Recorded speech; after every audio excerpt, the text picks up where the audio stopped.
Everyone, నేను రీసెంట్గా మా కిచెన్లోకి కొన్ని ప్రొడక్ట్స్ తీసుకున్నాను. సో అవి మీకు కూడా యూస్ఫుల్ అవుతాయేమో అని చెప్పేసి ఈ వీడియోని అయితే షేర్ చేస్తున్నాను. నేను ఆన్లైన్లో షాపింగ్ చేయాలంటే చాలా ఆలోచిస్తాను, ఎందుకంటే కొన్ని ఫ్రాడ్ పేజెస్ కూడా ఉంటాయి కదా. సో అందుకని చెప్పేసి ఆన్లైన్ షాపింగ్ అంతగా ప్రిఫర్ చేయను. కానీ కొన్ని పేజెస్లోని మనకి నచ్చిన ఐటమ్స్, అంటే ఎప్పటి నుంచో వెతుకుతున్నవి మనకి కొన్ని పేజెస్లోనే దొరుకుతాయి కదా. సో అలా నేను ఎప్పటి నుంచో ఆయిల్ డిస్పెన్సర్స్ తీసుకుందామని అయితే అనుకుంటున్నాను. ఆయిల్ డిస్పెన్సర్స్కి ఎందుకు అంతలాగా ఎక్కడ పడితే అక్కడే దొరుకుతాయి కదా అని అనుకుంటున్నారేమో.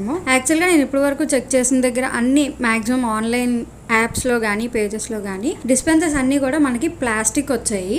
కానీ వీళ్ళ పేజ్లో మాత్రం గ్లాస్ జార్స్ అనమాట. ఇవి రెండు కూడా. ఈ సెకండ్ జార్కి ఇలా లోపల స్పూన్ వచ్చింది, మనకి యూస్ చేయడానికి కూడా చాలా ఈజీగా ఉంటాయి. ఫైనల్ గా ఈ థర్డ్ వన్ అయితే నాకు చాలా నచ్చి తీసుకున్నాను నేను. Phone stand. ఈ ప్రోడక్ట్స్ అన్ని నేను పాట్స్ అండ్ క్రాక్స్ అనే పేజ్ నుంచి అయితే ఆర్డర్ చేశాను. ఆ పేజ్ డీటెయిల్స్ అవి నేను డిస్క్రిప్షన్ లో మెన్షన్ చేస్తాను, ఒకసారి వెళ్ళి చెక్ చేయండి.